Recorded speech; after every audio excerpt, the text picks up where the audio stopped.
99% लोगों को ये जानकारी ही नहीं है कि उनको अपने घर पे कौन-सा सोलर पैनल लगाना चाहिए। जैसे लोगों ने बता दिया उस तरह का पैनल अपने घर पे लगवा के लोग अपनी गाढ़ी कमाई का पैसा बर्बाद कर रहे हैं। इंडिया में आज की डेट में बहुत सारे पैनल आपको देखने को मिलेंगे। हर पैनल अपनी स्पेशलिटी के साथ में आता है और हर पैनल को आप हर जगह नहीं लगा सकते। इसलिए इंडिया में जभी भी आप सोलर पैनल यूजर्स का रिव्यू लेंगे तो आप पाएँगे कि मोर देन 50% जो लोग हैं वो डिसअपॉइंटेड होते हैं अपने सोलर पैनल की परफॉर्मेंस से।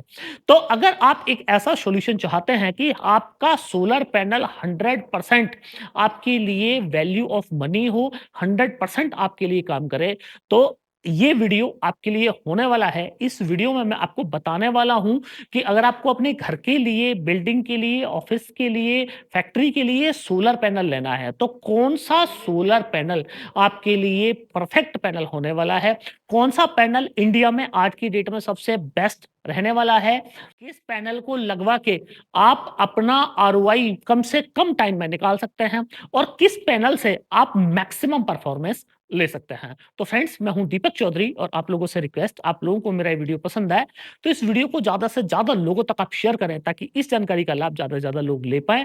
अभी तक भी अगर आपने हमारा चैनल सब्सक्राइब नहीं किया है तो चैनल को सब्सक्राइब करना ना भूलें। तो फ्रेंड्स, जैसे कि आप मेरे पीछे देख रहे हैं, ये इतने सारे पैनल यहाँ पे मैंने लगवाए हुए हैं। ये डिफरेंट टेक्नोलॉजी के पैनल हैं और डिफरेंट टेक्नोलॉजी की ये पैनल्स को डिफरेंट जगह ही इस्तेमाल किया जाता है। अब इसमें से जब भी आप सोलर पैनल लेने जाएंगे तो दुकानदार भाई से पूछेंगे कि साहब मेरे को कौन सा पैनल लेना है, तो उनके पास भी जो भी अवेलेबल स्टॉक होगा बोल देंगे साहब आप ये वाला पैनल ले जाइए। फ्रेंड्स, यहीं पे गलती होती है और आपको कन्विंस कर लेते हैं कि हाँ जी, ये पैनल ही आपके लिए बेस्ट फिट होने वाला है, पर सच्चाई इससे अलग होती है। तो फ्रेंड्स, जैसे कि आप ये पैनल देख रहे हैं, ये 100 वाट का पैनल है और कई जगह मैंने देखा है कि लोगों ने 1 किलोवाट का पैनल लगाया। तो मैंने पूछा कि 1 किलोवाट के पैनल आप लगा रहे हो, 100-100 वाट के आपने 10 पैनल लगाए हैं, क्या ही सेंस बनता है? तो बोला कि दुकानदार भाई ने बताया कि जितना छोटा पैनल लोगे, उतना ज़्यादा अच्छा है, टूटने-फूटने का खतरा नहीं। इसलिए मैंने 100-100 वाट के पैनल ले लिए। अब अगर परफॉर्मेंस की बात करूँ तो 100-100 वाट के पैनल को लगवा के आपको क्या ही परफॉर्मेंस मिलने वाली है, अगर आप 1 किलोवाट का लोड इस्तेमाल करना चाहते हैं। तो फ्रेंड्स, हर पैनल अपनी अलग स्पेशलिटी रखता है और हर पैनल को आप हर जगह इस्तेमाल नहीं कर सकते हैं। तो सबसे बेस्ट अगर सोलर पैनल आप ढूँढ रहे हैं, तो सबसे बेस्ट सोलर पैनल वो होगा आप लोगों के लिए जो आपको कम से कम तो कीमत में मिल जाए, लो से लो लाइट कंडीशन में आपके लिए काम कर जाए और आपकी एनवायरमेंटल कंडीशन के हिसाब से आपको परफेक्ट आउटपुट देता हो। तो सबसे पहले ही बात कर लेते हैं हम 100 वाट के सोलर पैनल की।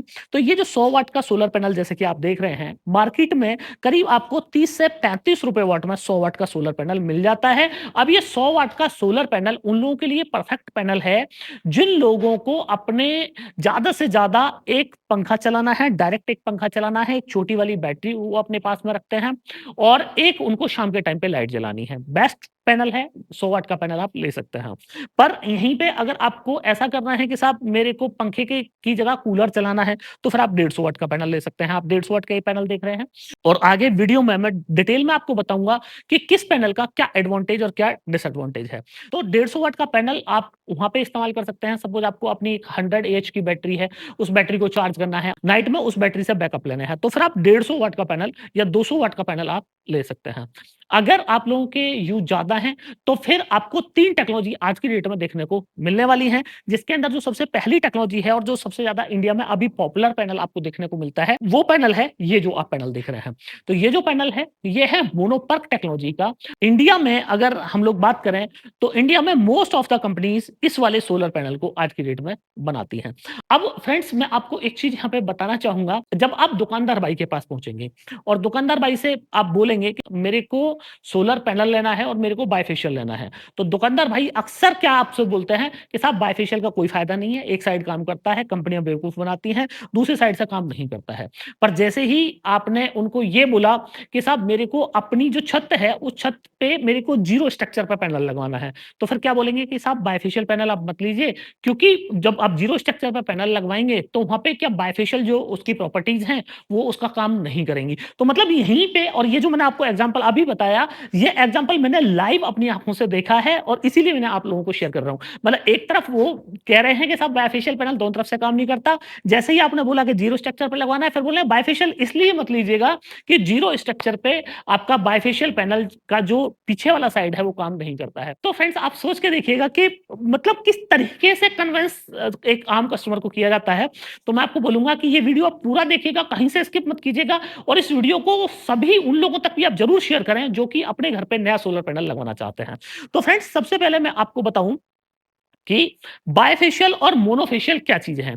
तो बायफेशियल का मतलब होता है जैसे आप ये पैनल देख रहे हैं, ये जो पैनल है ये आप फ्रंट साइड से देख रहे हैं, आपको यहाँ पे सेल दिख रहा है और अगर मैं आपको पीछे से दिखाऊँ तो आप ये देखिए, आपको पीछे से भी यहाँ पे सेल दिख रहा है। ये जो पैनल है इसको बायफेशियल पैनल बोला जाता है और बायफेशियल पैनल दोनों तरफ से बिजली बना सकता है, फ्रंट साइड से भी बना सकता है और रियर साइड से भी बना सकता है, इसीलिए इसको बायफेशियल पैनल बोला जाता है। अब इसी के साथ अगर आप दूसरा पैनल देखें तो जो मोनोफेशियल पैनल होते हैं वो ये पैनल होते हैं। जैसे कि आप ये देखें, ये मोनोफेशियल पैनल है और मैं आपको दिखाऊं फ्रेंड्स, आप देखें कि पीछे ब्लैक शीट लगी हुई है, ये ब्लैक पैनल है। काफी टाइम पहले हम लोग ये पैनल बनाते थे, तो अभी डिस्प्ले में लगा हुआ है। ये करीब हमारा 2018 का पैनल है। 2018 में क्लोराइड के नाम से हम लोग ये पैनल बनाते थे। मैं आपको दिखाऊं, उस टाइम पे कंपनी का जो लोगो है वो भी इस तरह का हमारा होता था। और आप देखें 2018 की मैन्युफैक्चरिंग है। 2018 में जब लोग पैनल नहीं जानते थे ढंग से, उस टाइम पे हम लोग बायफेशियल पैनल हम लोगों ने इंट्रोड्यूस कर दिया था। तो अगर आपको जीरो स्ट्रक्चर पे पैनल लगवाना है तो फिर कौन सा पैनल आप लोगों के लिए परफेक्ट फिट है, मोनोफेशियल या तो फिर बायफेशियल? तो फ्रेंड्स बायफेशियल और मोनोफेशियल पैनल को अगर मैं एक तरफ कर दूं और मैं पैनल को आपको आपको वीकनेस बताऊं कि सोलर पैनल की वीकनेस क्या होती है, तो सोलर पैनल की जो वीकनेस है वो है टेम्परेचर। मतलब आप कोई भी अच्छी से अच्छी टेक्नोलॉजी आप ले लीजिएगा, पर अगर टेम्परेचर बढ़ेगा पैनल के अंदर तो सोलर पैनल की जो एफिशिएंसी है वो कम होती चली जाएगी। ये सोलर पैनल का ड्रॉबैक है, डिसएडवांटेज है। लोगों को क्या लगता है जितनी साफ तेज धूप पड़ेगी, जितनी ज्यादा गर्मी पड़ेगी, पैनल काम करेगा, उतना ज्यादा काम करेगा। गलत बात है फ्रेंड्स, बिल्कुल। जितना ज्यादा टेम्परेचर बढ़ेगा उतना पैनल आपका कम इफिशिएंट होता चला जाएगा। इसका फार्मूला क्या है कि कितने परसेंट कम होगा? तो अगर मैं सोलर पैनल की बात करूं टेम्परेचर की, तो सोलर पैनल का टेम्परेचर अगर 25 डिग्री सेंटीग्रेड है तो 1 डिग्री सेंटीग्रेड टेम्परेचर बढ़ने पे 0.4% का जो सोलर पैनल है उसके अंदर डिग्रेडेशन देखने को मिलता है आपको, मोनो जो टेक्नोलॉजी है उसके अंदर। तो अगर आपका एम्बिएंट टेम्परेचर पहुंच जाता है 45, तो पैनल का टेम्परेचर हो सकता है आपका 50 या 55 भी पहुंच जाए, तो आप देखेंगे कि 20 से 30% भी आपका सोलर पैनल कम इफिशिएंट हो सकता है उस टाइम पे। तो जीरो स्ट्रक्चर पे अगर आपको पैनल लगवाना है, और अक्सर लोग क्या करते हैं कि जीरो स्ट्रक्चर पे जब पैनल लगवाते हैं तो वो मोनोफेशियल पैनल ही लगवाते हैं। मतलब एक साइड में उस जो पैनल होता है, एक साइड पीछे उस पे शीट होती है और एक साइड उस पे सेल होता है। तो फ्रेंड्स मैं अगर आपसे ये पूछूं कि एक गिलास है आपके पास में, तो एक गिलास में अगर धूप आर पार हो रही है तो गिलास का टेम्परेचर ज्यादा बढ़ेगा, या उस गिलास के पीछे अगर मैं कोई शीट लगा दूं, उसकी धूप को रोक दूं, तो सोलर पैनल का टेम्परेचर ज्यादा बढ़ेगा? तो आपका आंसर होगा कि अगर शीट हम पीछे लगा देंगे तो उस पैनल का जो टेम्परेचर है, उस ग्लास का टेम्परेचर तेजी से बढ़ जाएगा। सेम यही बात पैनल के अंदर होती है। तो चाहे आप जीरो स्ट्रक्चर पे पैनल लगा रहे हैं और चाहे आप हाई लेंथ पे लगा रहे हैं, आपको बायफेशियल पैनल में टेम्परेचर का एडवांटेज मिलता ही मिलता है। क्यों मिलता है? क्योंकि बायफेशियल पैनल में जैसे कि आप ये देखें, तो मैं आपको दिखाऊं, तो आप ये देखें जैसे ये मेरा पुराना पैनल है, 150 वाट का कभी पैनल बनाते थे, तो इसमें क्या है कि ट्रांसपेरेंट है। आप देखें पीछे से, ये मेरा हाथ पीछे से आप देखें, तो ये ट्रांसपेरेंसी से क्या होता है कि जो धूप पूरी पड़ रही है वो धूप का कुछ हिस्सा पैनल के आर पार हो जाता है, जिसकी वजह से अगर सेम टाइम आप मोनोफेशियल और बायफेशियल पैनल को चेक करेंगे तो आप पाएंगे कि बायफेशियल पैनल का जो टेम्परेचर है वो कम तेजी से बढ़ते हैं as compare to monofacial panel. तो यहाँ पे अगर आप एक सस्ता पैनल लेना चाहते हैं तो आपके लिए जो बेस्ट पैनल है वो है बायफेशियल। अब बात कर लेते हैं नेक्स्ट की पैनल में टेक्नोलॉजी कौन सी बेस्ट है। यहां तो मैंने आपको मोनोफेशियल और बायफेशियल बताया।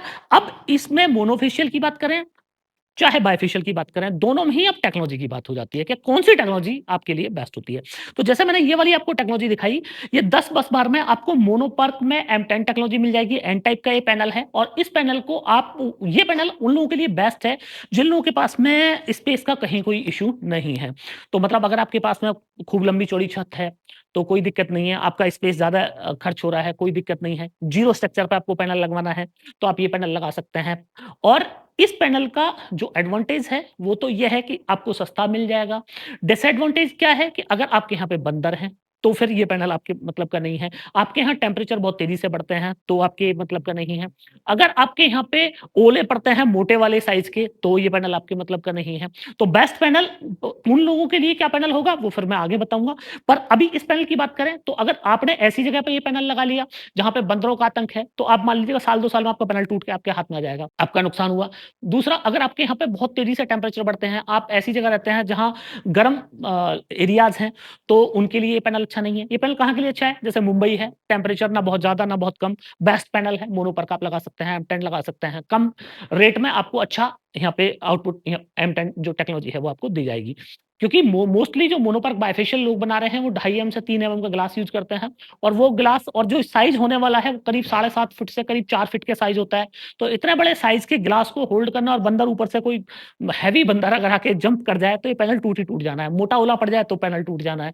तो फिर ऐसी जगहों के लिए ये पैनल परफेक्ट नहीं है, पर जहाँ मॉडरेट टेम्परेचर रहते हैं, उनके लिए मोनोपर्क टेक्नोलॉजी एक बेस्ट टेक्नोलॉजी हो सकती है। अब बात करें फ्रेंड्स इसकी रेट की कि मोनोपर्क का आज की डेट में क्या रेट है? तो अग हम 2025 के ऑलमोस्ट मिड में हैं और 2025 में अगर मैं इस पैनल की रेट की बात बोलूँ M10 टेक्नोलॉजी में, तो आपको करीब ₹14 से ₹18 के बीच में पर वॉट के बीच में आपको ये मोनोपर्क का पैनल मिल सकता है। अब बात करें फ्रेंड्स उन लोगों के लिए कि जिनके पास में स्पेस का थोड़ा-सा इश्यू है, थोड़ा स्पेस उन लोगों के यहाँ पे कम है और वो चाहते हैं कि अच्छी टेक्नोलॉजी लेना और वहाँ पे जो टेम्परेचर है, वहाँ पे भी टेम्परेचर जो है मॉडरेट रहते हैं लाइक मुंबई हो गया आपका गोवा हो जाता है अंडमान निकोबार हो जाता है। ऐसी जगह जहाँ पे मॉडरेट टेम्परेचर्स रहते हैं, तो वहाँ के लिए फिर ये जो पैनल आप मेरे सामने देख रहे हैं, ये पैनल द बेस्ट पैनल है। इस पैनल को टॉपकॉन पैनल बोला जाता है और जैसे कि आप इसमें फ़र्क देख रहे हैं, ये 16 बस बार में आपको देखने को मिलता है और ये जो पैनल है, ये आप 10 बस बार में देखने को मिलता है। तो टॉपकॉन पैनल का जो एडवांटेज है, वो टॉपकॉन पैनल का एडवांटेज ये है कि अगर एफिशिएंसी की बात करें तो M10 जो टेक्नोलॉजी है, उससे थोड़ा-सा ज़्यादा ए लिटिल बिट जो है वो एफिशिएंसी है वो ज़्यादा हो सकती है।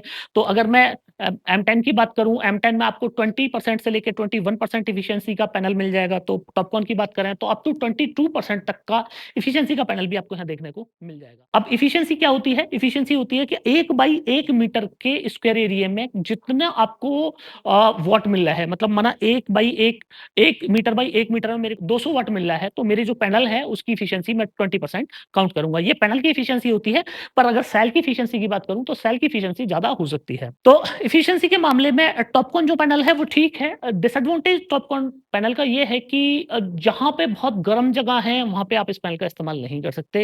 यहाँ पे आपको टॉपकॉन में ग्लास टू ग्लास पैनल भी मिल जाएगा, तो अगर आपके यहाँ पे बंदरों का आतंक है, तो आप फिर ग्लास टू ग्लास टॉपकॉन में आप पैनल ले सकते हैं। उससे क्या होगा कि 5 एमएम मोटाई आपको पैनल की मिल जाएगी। तो फिर उससे क्या है कि आपके अगर वहाँ पे कोई बंदर-वंदर भी आपके पैनल के ऊपर आके कूदता है, तो आपका पैनल के टूटने का चांस नहीं है। ओलों के टाइम पे अगर प ग्लास टू ग्लास आप पैनल ले रहे हैं, तो टूटने का चांस नहीं है। और तीसरा, ये पैनल लो लाइट कंडीशन में अच्छा परफॉर्मेंस देता है। तो अगर आपको लो लाइट कंडीशन में भी एनर्जी चाहिए कि लो लाइट कंडीशन में भी आपको एनर्जी मिल जाए, तो ऐसे लोग जिनको सोलर पे ही डिपेंड होना है, तो वो लोग फिर टॉपकॉन टेक्नोलॉजी ले सकते हैं क्योंकि टॉपकॉन टेक्नोलॉजी में आपको एडवांटेज ये मिल जाता है कि लो लाइट कंडीशन में ये पैनल M10 टेक्नोलॉजी ज़्यादा अच्छा परफॉर्मेंस दे सकता है। या फिर जहाँ पे ऐसी जगह है जहाँ पे ठंड वाला मौसम है, बहुत ज़्यादा ठंडी पड़ती है, वहाँ के लिए जो टॉपकॉन टेक्नोलॉजी है वो बेस्ट टेक्नोलॉजी है। जैसे जम्मू कश्मीर की बात करें, तो जम्मू कश्मीर में टॉपकॉन पैनल जो है वो अच्छा परफॉर्मेंस आप लोगों को दे सकते हैं। फ्रेंड्स नेक्स्ट बात करें कि अगर आपको ऐसा पैनल चाहिए कि साहब मेरे को बहुत गर्म जगह में रहना है मेरे को बहुत हाई राइज स्ट्रक्चर पे लगाना है या तो फिर मेरे को ऐसा करना है कि लो से लो लाइट कंडीशन में भी मेरे को बिजली चाहिए, तो फिर उसके लिए आप ये जो पैनल देख रहे हैं। अब आपको मैंने 10 बस बार दिखा दिया, 16 बस बार दिखा दिया, पर मैं अगर बस बार की बात करूँ तो इस पैनल में आपको 20 बस बार देखने को मिलते हैं। और ये जो टेक्नोलॉजी है, इस टेक्नोलॉजी को एचडीटी पैनल बोला जाता है। तो एचजेटी पैनल का ये एडवांस वर्जन है एचडीटी और इस पैनल में आपको ग्लास टू ग्लास पैनल मिल जाता है, तो जिसकी वजह से इस पैनल की जो ड्यूरेबिलिटी है वो बढ़ जाती है। तो जिसकी वजह से इस पैनल में टूटने-फूटने का चांस ना के बराबर हो जाता है। इसके साथ ही अगर आप ऐसी जगह ऐसी जगह आप रहते हैं, नियर अबाउट में बहुत सारी फैक्ट्रीज़ हैं, पैनल हर 15 दिन में आपको सफाई करनी पड़ती है और या फिर ऐसी जगह जहाँ पे धूल भरी आँधियाँ चलती हैं, तो उन जगहों के लिए स्पेशल कोटिंग मिलती है, जिस कोटिंग की वजह से इस पैनल को रेगुलर मेंटेनेंस की, रेगुलर क्लीनिंग की आवश्यकता भी नहीं है। बाकी मोनोपर्क पैनल की बात करें, चाहे टॉपकॉन पैनल की बात करें, आपको रेगुलर क्लीनिंग वहाँ पे करानी ही करानी है। अब अगर मैं बात करूँ आपसे एफिशिएंसी की, तो इस पैनल में आपको 23% से ज़्यादा एफिशिएंसी आपको मिल जाती है। अगर मैं सेल की एफिशिएंसी की बात करूँ, 24.5% से ज़्यादा इसका सेल एफिशिएंट होता है और अगर मैं लो लाइट कंडीशन की बात करूँ, लो लाइट कंडीशन में ये पैनल द बेस्ट एनर्जी आपको बना के देने वाला है। अब इसके अलावा आपको दूसरा जो एडवांटेज मिलता है, जो सबसे बिगर एडवांटेज है एसडीटी पैनल लेने का, वो ये है कि अगर आपके पास जगह कम है, तो कम जगह में ये पैनल आपको आउटपुट दे सकता है। आप साइज़ देख रहे हैं, ये 600 वाट का पैनल है और ये 730 वाट का पैनल है। तो इसका बायफेशियल जो एडवांटेज होता है, वो भी ज़्यादा होता है। अगर ओवरऑल की बात करूँ मैं पैनल की, कि ये पैनल कितना प्रोडक्शन दे सकता है, तो करीब 1000 वाट का प्रोडक्शन भी ये पैनल निकाल के दे सकता है। बाकी अगर बायफेशियल पैनल की बात करें, तो 575 वाट का पैनल मैक्सिमम आपको 700 वाट ही बना के देता है। तो बायफेशियल जो एडवांटेज हैं, जो बायफेशियल गेन है, वो इस पैनल में आपको ज़्यादा मिल जाता है, ड्यूरेबिलिटी ज़्यादा मिल जाती है। हाई टेम्परेचर में जहाँ पे और पैनल 0.4% तक डिग्रेड होते हैं, ये पैनल मात्र 0.2% डिग्रेड होता है। तो डिग्रेशन की बात करें तो मोनोपर्क से या फिर टॉपकॉन पैनल से हाफ यहाँ पर डिग्रेशन देखने को आपको मिलता है। जिनके पास में कम जगह है, उनके लिए बेस्ट है। जहाँ पे बहुत तेज़ टेम्परेचर रहते हैं, उनके लिए बेस्ट है। आंधी-तूफान वाली जगहों के लिए बेस्ट है। धूल भरी आँधियाँ जहाँ चलती हैं, उनके लिए एलईडी पैनल बेस्ट है। तो फ्रेंड्स आपने समझा कि अलग-अलग जगहों के लिए अलग-अलग पैनल बेस्ट होते हैं। अगर आप सही पैनल का चुनाव नहीं करते हैं अपने घर पे सोलर सिस्टम लगवाने के लिए, तो डेफ़िनेटली आपकी गाड़ी कमाई का पैसा गलत जगह खर्च हो रहा होता है। तो फिर जिस तरीके से मैंने आपको बताया है, इस तरीके से आप अपने पैनल का सिलेक्शन कर सकते हैं, आपकी ज़रूरतों के हिसाब से सिलेक्शन कर सकते हैं। पैनल को कितनी डिग्री पे लगाना चाहिए, कैसे लगाना चाहिए, उसके लिए ऑलरेडी मैंने वीडियो बनाए हुए हैं। आप मेरे वीडियो लिस्ट में जाके वो मेरा वीडियोज़ देख सकते हैं। इन्वर्टर कौन-सा बेस्ट है, वो आप देख सकते हैं और इसके साथ ही अगर आप मुझे कमेंट करेंगे कि आपको एक नया वीडियो चाहिए कि साहब पैनल को कितने डिग्री पे और कौन-सी लोकेशन पे कौन-सा पैनल लगाना चाहिए, तो आप मुझे कमेंट करें। मैं उसके लिए आपको एक डेडिकेटेड वीडियो आपके लिए बना के दूँगा। अब फ्रेंड्स बात कीमत की और कर लें, तो टॉपकॉन पैनल की अगर मैं कीमतों की बात बोलूँ, तो टॉपकॉन पैनल की जो कीमतें होती हैं, वो लगभग ₹18 वाट से लेके और 22 से ₹23 वाट में आपको टॉपकॉन पैनल मिल जाता है। बाकी एसडीटी पैनल की बात करूँ, तो मार्केट में नेक्सस सोलर एनर्जी के अलावा कोई दूसरी कंपनी इंडिया में एसडीटी पैनल नहीं बनाती है। तो लगभग तो हो सकता है आप जुलाई के बाद आप मेरा ये वीडियो देखें, तो हो सकता है इस पैनल की कीमतें कुछ सस्ती उस टाइम पे हो जाएँ, पर अभी करंट की सिनेरियो की स्थिति में लगभग 30 से ₹35 पर वॉट में आपको एलईडी पैनल मिलने वाला है। तो फ्रेंड्स मुझे पूरी उम्मीद है कि आप लोगों को मेरा वीडियो बहुत पसंद आया होगा। वीडियो पसंद आया हो तो इस वीडियो को ज़्यादा से ज़्यादा लोगों तक शेयर करना ना भूलिएगा। अभी तक अगर आपने हमारा चैनल सब्सक्राइब नहीं किया है तो चैनल को सब्सक्राइब करना ना भूलें। मिलते हैं फ्रेंड्स अगली वीडियो में।